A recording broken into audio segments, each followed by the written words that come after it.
Good day, our viewers. Welcome to The Voices. Yeah, The Voices with Oro, where we talk about everything that is happening in the society of today. Everything. And you already know I'm your host with the most. They call me Otumba Ororo One. And today promised to be exciting because it's going to be insightful. Full packed of information, I tell you. Things that, yes, you really need to know about one man and everything that surrounds him. Yeah, when you talk about him, Edo people remember everything he had done within a short period of time in education. And but before then, he has been doing so many other things in the lives of people in Nigeria at large before coming into politics. On our show today, the guest that we'll be having on a special day like this is no other person, Dr. Paddy Iyamu, and is popularly known as Iyamu, Paddy Iyamu, who is a Nigerian politician, philanthropist, yes, and he studied business in University of Benin, going by that, and also moving up straight, he studied safety and security management from Rivers State. Straight up, went to Oxford University Business School. With all this, he has done so much well moving into the oil business and all that. Over decades, he did so many outreach with his foundation, Dr. Paddy Foundation. We'll get to all this, but let's make welcome Dr. Paddy Iyamu, former Commissioner of Education in Edo State. Welcome, sir. Thank you very much. Welcome. Good afternoon. Good afternoon, sir. Welcome. Thank you for having me. Yeah, it's a pleasure. It's a pleasure to have him in the house. Thank you. So today we'll just go straight because yes, there's no much time. We'll just go straight to why we're here. We won't take it from the base. And when I say from the base, we won't take it from when he had done some outreach. If he ever knew that yes, he will be that politician today. So I'll take it from the empowerment program over decades before becoming a commissioner.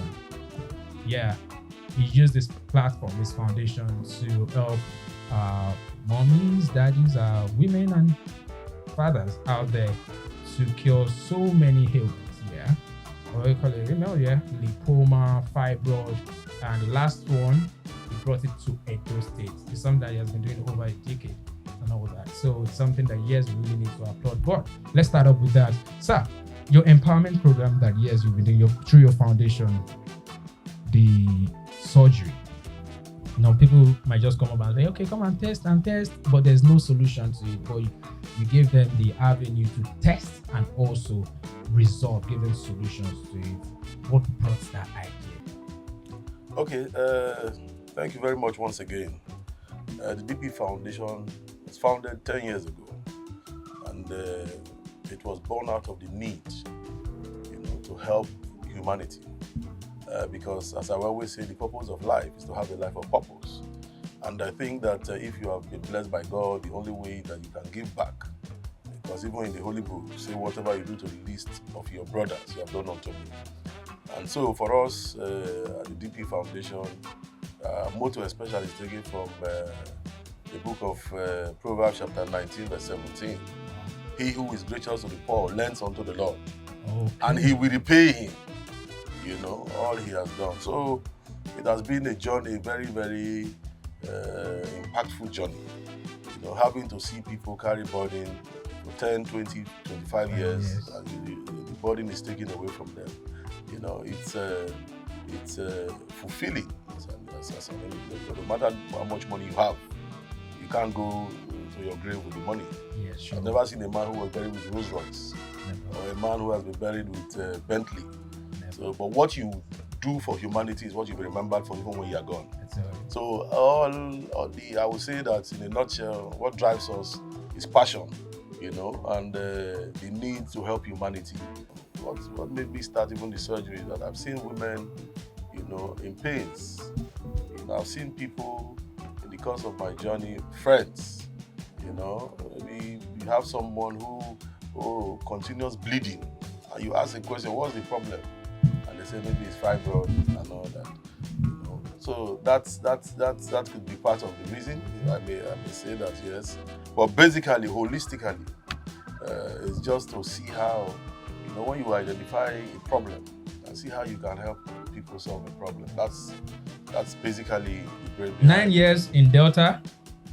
You've been doing that in Yes. Delta State 9 Yes. years. Yes. And the last one, you did it in Edo. Yes. So, where are we expecting the next one? Edo, The next one will be in Edo State. Edo State. 2 years ago, I wanted to do it in Edo State. Okay. And Why? I don't want to call the name of the person, but I met someone and I said, let's use your facility. 2 days to the day, he cancelled.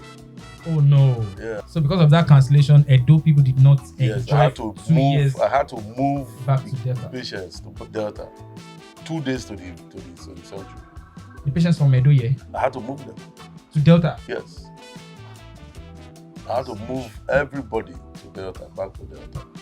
Because I have the facility there that I usually use. So hopefully next year, the next one, This year. November. I usually November. Use, I use that to it's mark my birthday. Oh yes, you're right. Every year, November, I was born on the 30th of November. So every year on my birthday, I usually do that for 1 week straight.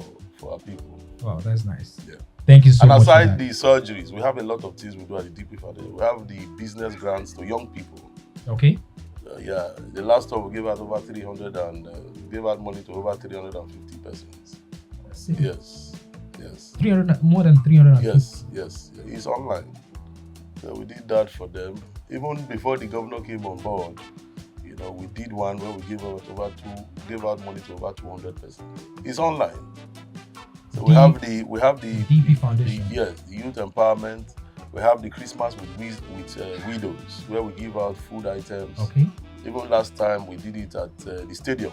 Yes. So we gave out food packs to the elderly, the aged that need those food items.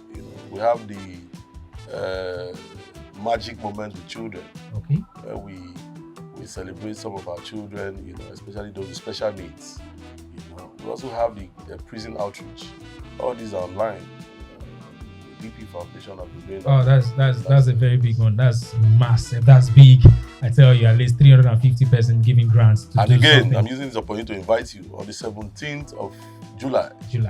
We are doing a whitewashing where we are bringing the children of God to worship God. We have Chioma Jesus. We have Mercy Chinwo, Chinyere Udoma, Peterson Okopi, Chris Morgan, the CAC choir, Mr. and Mrs. Iyamu. We are all going to be gathered to give thanks to God. To give thanks to God. The giver of life.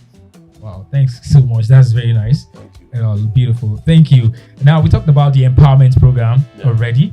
Now, we moving straight to your time being the Commissioner for Education. Yeah, you picked education for a point, from a particular point. At least you were given the appointment as at January 2025. And from January 2025 till you left, there were some reforms that, yes, you put in place as the Commissioner for Education. And to an extent, people tag you as the ever-active commissioner. Even there are some issues that does not really concern your ministry, but in as much as, yes, you are there and the issue was brought to your table, you quickly swing into action to make sure that, yes, it had a very soft landing. Now, the reforms you did while you were the Commissioner for Education, we have to talk about the milestone achievements in the education sector in a short period of time. And if you have to calculate this, like a year and few months added before you left. So many things that, yes, you did during your time as the Commissioner for Education. Were you just waiting to be given Commissioner for Education so that, yes, you can just outburst everything you have in it yourself? Because some commissioners, they will be like, I never sit down where, may I first sit down where first, make I understand this thing before I know what I go do. But it took you, immediately you got the position, you started acting. Talk about I wouldn't want to say the whole thing, but talk about the employment of thousands of teachers into the system. Those ones that have not been paid for a very long time, you made sure that, yes, when you were there, you paid them the backlogs that, yes, they were owing them. The revamping of different schools, the schools that, yes, they don't have roof, they needed labs, they needed this and all that. You made sure that, yes, within this short period of time, yes, you did not do every school in Edo State, but at least you touched so many schools to refurbish them and make them a very good, safe for our children to study.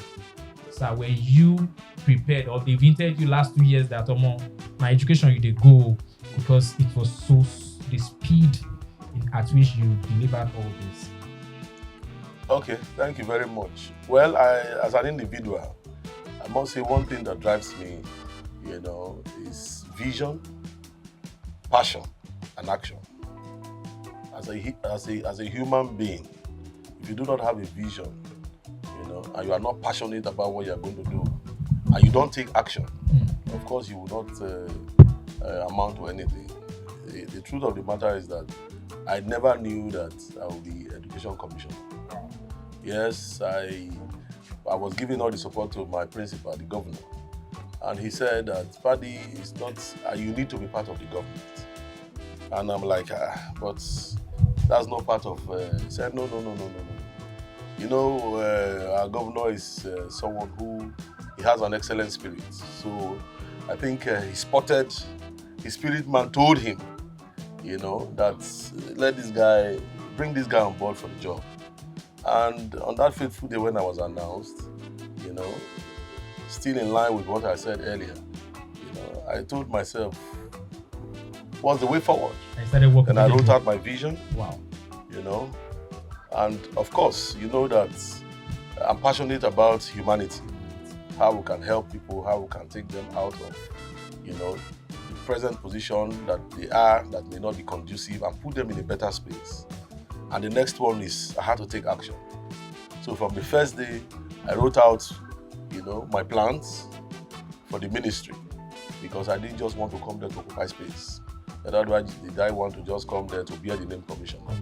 So from the first day, I discovered that we had so many bad schools in Edo State. The decay was so much that many people would not want to take their children to public school. So I wanted to change that perspective. Secondly, I looked at it again. When the teachers strive, the learners will succeed. How can we motivate the teachers? What can we do differently to make sure that the teachers are happy to do the job? You find somebody that has been on the job for 3-4 years, and you call the person a star, a do star, and the person is struggling. You cannot be if your stars are always up there. You cannot be a star and you're walking like an elephant and eating like an ant. So I said, okay, fine, we have to change that. We looked at the world has gone global, technology. How can we bring our children up to speed? How can we put our children on the same pedestal with their contemporaries all over the world? I wrote out my plans as well. I also looked at the fact that you are talking about technical education. Everybody must not go and have the formal education. Some people may just have a skill. Okay, how can we improve on their skill? Then again, we took some measures there as well. I looked at some of the universities that we have, poor funding. You have a particular school, and even when the NUC gives you a quota, that don't admit more than 50 doctors. You see them admitting over 200-300 doctors because they are looking for money to be able to pay salaries, to be able to fund some of their research that they do and all that. So these were some of the fundamental decay we had in the education sector. And because I had a vision, I wrote out, the action items I wanted to take, and I started ticking them one by one. And that's how we were able to achieve all we achieved, in the education space. And good thing, it yielded a lot of results. The first time the president praised the governor. So I see what you are doing in education. That was the first public commendation for our action governor. The next one, we had the best governor of the year award in education. Even the NECO, all through your ministry. All through the Ministry of Education. So it's all about having a vision, and be passionate about what you do. And also take action. Take action. Because if you have a dream, without you taking any action, it dies with you there. It's a nightmare. It's a nightmare, yeah, just a dream. Yeah, thank you so much, sir. Now you've done well in the education part within the few short period of time. And I must commend you on Ogbe Secondary School. That question came in before your arrival. The Ogbe Secondary School, before your coming, there was no lab. Then during your period, you enacted a world standard lab, because the person that even did this was like, the lab that you gave, some tertiary institution does not have a lab as such. The lab was so good. Okay, thank you very much. Ogbe Lab was one of the fantastic projects that we did, to say the least. And government is a continuum. Though we do not have another commissioner there now, but we are seriously working on one. His Excellency is seriously, he does not want to make any mistake. So that's why you see he's taking his time to see how we can put a square peg in a square hole. Don't you think that the next person coming will have to work under pressure? Like, the person needs to match up or go over what you have done. Good a thing. The governor is my political father. As they say, as the first son, I don't want my father, to fail. Okay. So all hands must be on deck. We're going to work closely with the person to see how we can sustain the gains of the government, because it's my government. It's a government that we are happy about, and it's a government that we all must see succeed. So we are going to join hands together to make sure that we continually, impact our people, and all what you have mentioned will be a thing of the past. I'm going to also take some steps when I leave here to see that we nip it in the bud. Thank you so much. That's where we're going. At least don't leave our education, irrespective of anywhere you're going right now. Yeah. Don't leave the education of Edo State hanging just because you're not there as a commissioner. I will ask this question, sir. If you're not the commissioner of education, which other ministry would you have perfectly worked? Anywhere you put me, I will do that. Anywhere? Yes. Okay. That's nice. All right. Right now, I would just, because we dealt with education, and I believe people around here, they know one or two concerning their education, and they have one or two questions to ask. I'll just give about 1-2 persons to just ask you their own questions. Okay. So please, let's have it. Oh, thank you so much. So we have manager in the house, Manager Chukwu. Thank you so much. Let's get to Mr. Martins. Let's get the mic to him. He has 1 or 2 questions. Then from there, we'll move to. Good afternoon. Yeah. I have a question. Last, I think 2 years ago, we had the Children's Day celebration in the State. And for the first time in over 14 years, I've told him before off camera, I saw the stadium filled to the brim with children. As far as Igwaba Zua, I don't know if government made logistics possible for them. And for one reason or the other, I was looking forward to the one of this year, and that's where my question is coming from. Is it that there was no template to maintain the standard? That event is a very, very important event to children. Is it that there was no template to maintain that standard, or did you go with the template, or is it that you left the template and the people who came could not follow up? Because no, we must talk about declines. Yes. We have to, So that's just the question I want to ask. Thank you so much. Okay, thank you very, very much. I didn't go with the templates. However,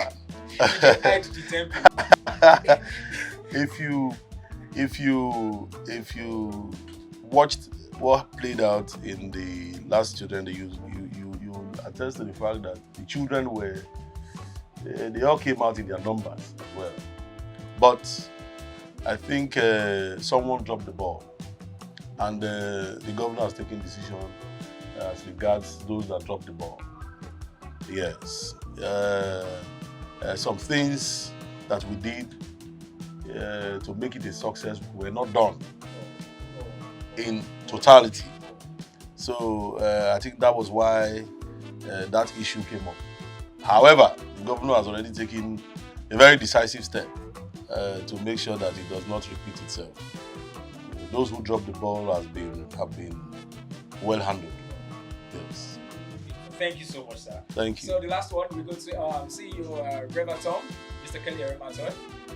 I believe you have one. So before we now move straight to our last discussion for today. My question is this. I studied education in school, And we've come to notice from the NP, the goal of education is to make sure after graduation, students are of good use to the society, they can add value back to the society. Now, looking at the educational sector, let me bring it down home to Edo State. With the rapid change in technology, can we say that the educational sector is truly preparing us for the future so we can remain valuable, or is just there to make us pass examinations? And I think why I'm asking this question is I want to know if there's something the government is doing about it, especially in the area of our curriculum. I feel there's a lot of things that should be done about it. I don't know if the question is clear. Okay, thank you very much. Education is, in the words of Mandela, it's a principal tool that we can use to change the world. Education, the basic thing education does for you is to open your, or will I say, widen your horizon. Expand your knowledge base, so that you can be able to navigate through life. Yes, as a government, we have done it. We did a lot. Like, for instance, as commissioner, we went into partnership with Google International, and we got about 800 slots. The first set of graduates will be graduating, I think, by next month. Where we took them on a very, very intensive training classes, where they are going to be in front of the international market. But I will also tell you, why did I start with that analogy? Even when you have, education is supposed to open your mind to be able to embrace change, to be able to embrace the technology and all that. But you find out that if you want to even hide a secret, you keep it in a book. People don't read. People don't want to take advantage of opportunities. Someone graduates from school and is waiting for an NPC job. You are waiting for Shell Petroleum. You are waiting for... Meanwhile, someone just made his first trillion from software. He's not a politician. He has not contested any election. But, we need to come to a point as a people where, even as graduates, we need to be critical thinkers, because the world listens to those who think, not just having... it's like your statement is relative, because you will agree with me that aside passing exams, you have to read to pass exams, and after you pass exams to have your certificate. But that's not where it ends.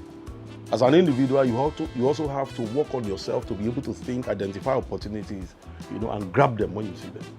As a government, we have the aside this Google International that we did, there are so many other programs that you, even as an individual, you can go online, pick up, a certification course in a particular angle, and you start working on it.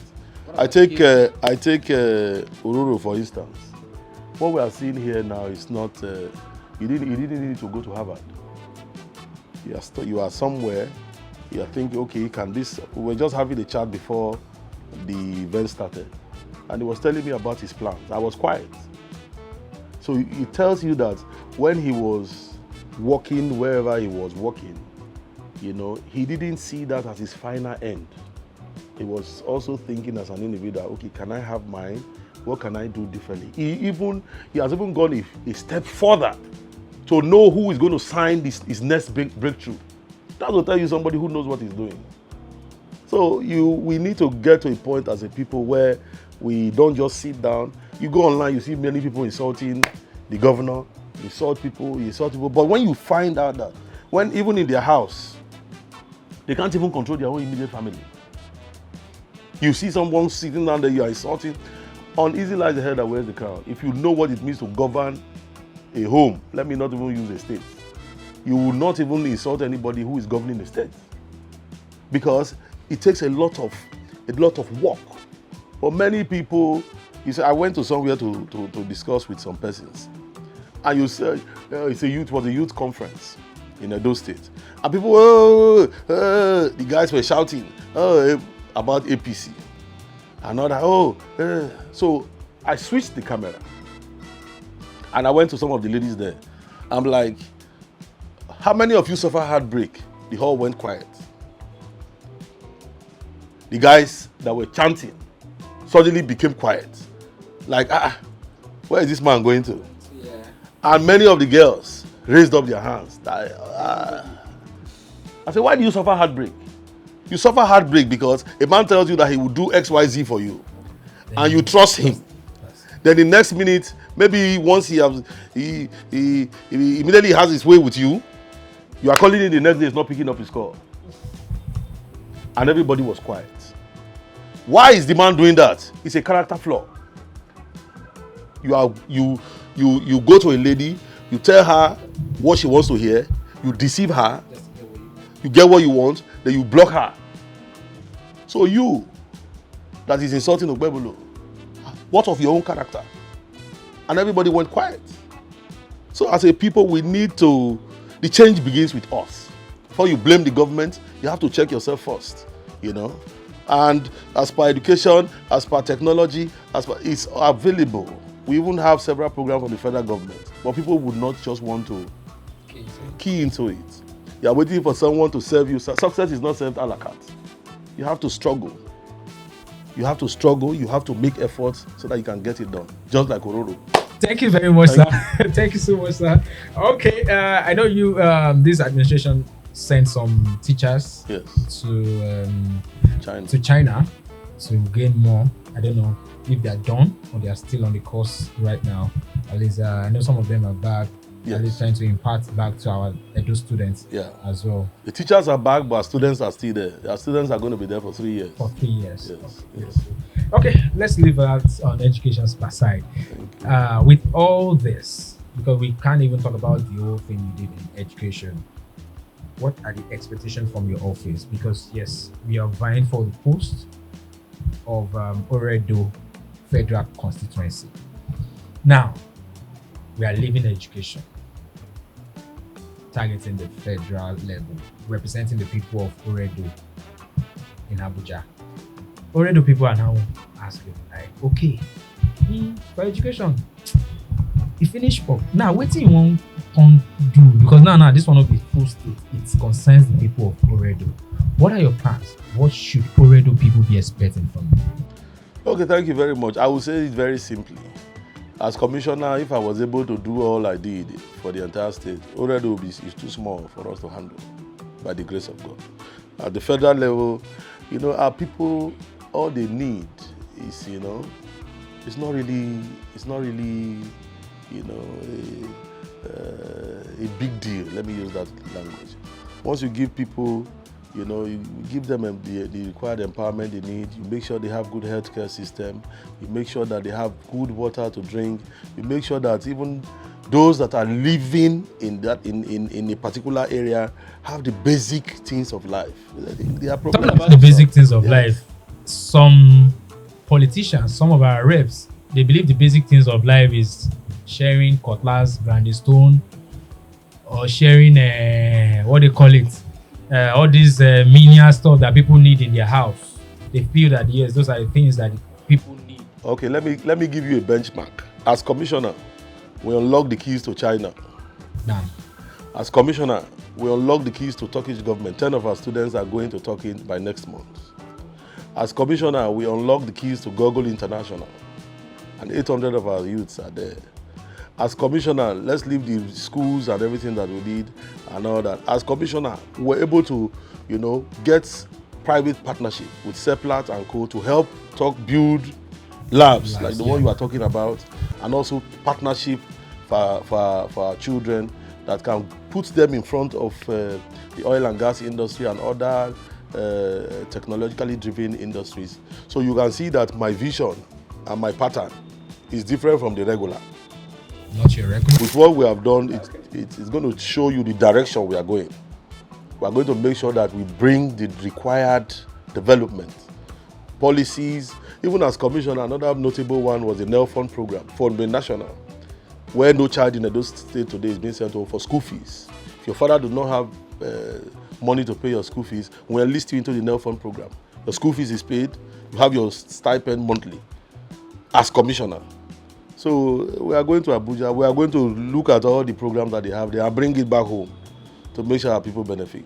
All right, thank you so much. I don't know if that's why people call you their Paddy Paddy, people's Paddy. I don't know how do they say it. Yes, people's Paddy, like that. I see that. Yes, you're loved by many. Thank you.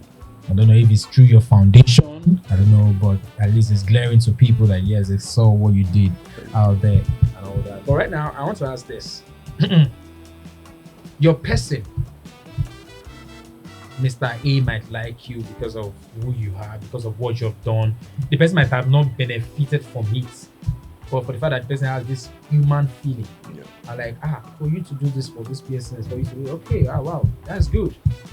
All those people that benefited one way or the other, but there is a but that we need to ask you.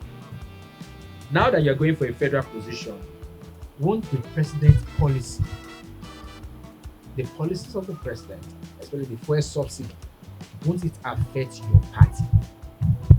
Won't that affect your party? Okay, thank you very much. This is a very interesting question.